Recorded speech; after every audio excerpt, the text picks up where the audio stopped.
Start a new series today, and the series is based upon reframing a crisis. I know nobody really goes through crisis here, maybe one or two of us. So for those of us who are, never really have changes or challenges or problems show up in our life, I just want to apologize. This talk is not for you. So this month, every Sunday in October, today's going to be an introductory talk, and then I'm going to follow through with a few themes. We're going to work on and emphasize what it means to walk through the appearance of a crisis.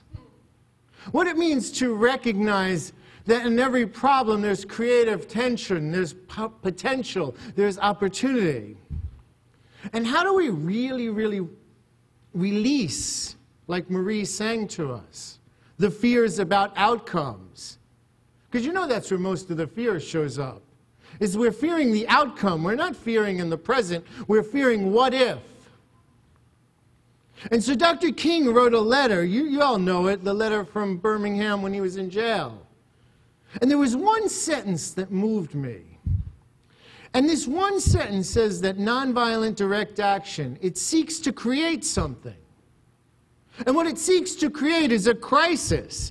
And it's such a crisis that it establishes creative tension. And the result of the creative tension is the community. The community that has constantly refused to negotiate is forced to confront an issue. So the community that we're going to talk about for this month is the committee in our head. The community of yes and no, of what if and maybe. What are the ideas that were really brought out from our own personal understanding from that sentence? Well, first, it says that every crisis absolutely has the seed of creative tension for change. See, creativity and tension, when they show up, when a crisis shows up, the real hard work is trying to stay the same.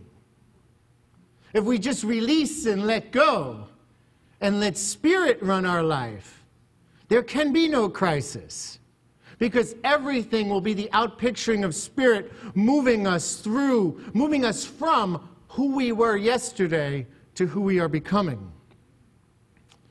The crisis, Dr. King says, is always a calling forth for direct action.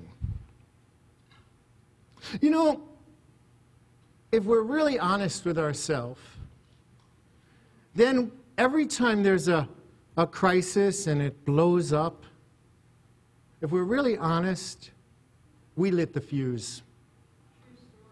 We saw it coming. There was so much handwriting on the wall fell down. If we're really honest with ourselves, there are no crises. We know what's coming. But what we've done is avoided them. See, I'm not going to talk about civil rights this month. I'm not going to talk about race relations. I'm going to use this letter and bring it into our own individual world today. I'm going to share the principles and the feelings that Dr. King expressed in this historic letter, and I'm going to relate them to what's going on, that stuff inside. We all have parts of ourselves that we've refused to negotiate.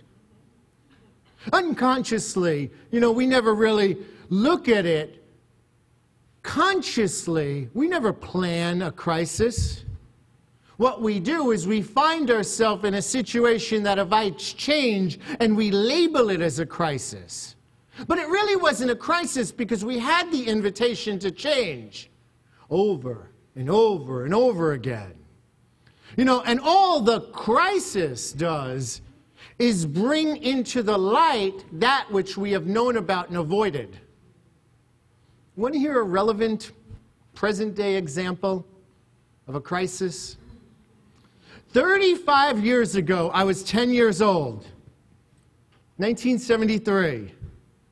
35 years ago, when I was 10 years old, when I rode my little Schwinn bike. Remember those? I used to see lines for miles of people trying to get $10 of gas. It was rationed. 35 years ago, they lowered the speed limit. Nobody could drive faster than 55 miles an hour to conserve gas. Now today, 35 years later, we are still relying on gas for transportation. This country has been in denial my whole life about the gas issue. But now we're in a crisis. Where have we been? With our head buried in the sand? I remember when I was 10 years old. It was a crisis back then. I remember when gas went from 23 cents a gallon to over 50 cents. And my parents went crazy.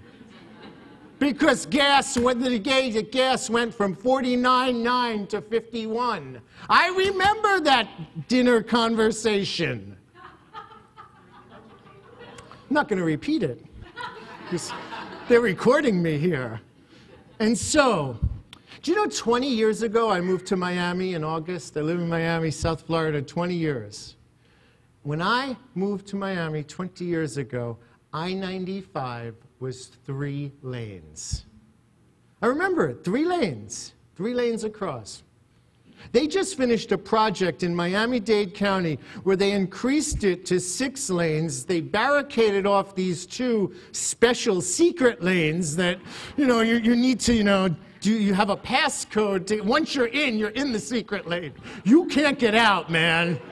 And in some places, it's 7 lanes. Nobody built a train.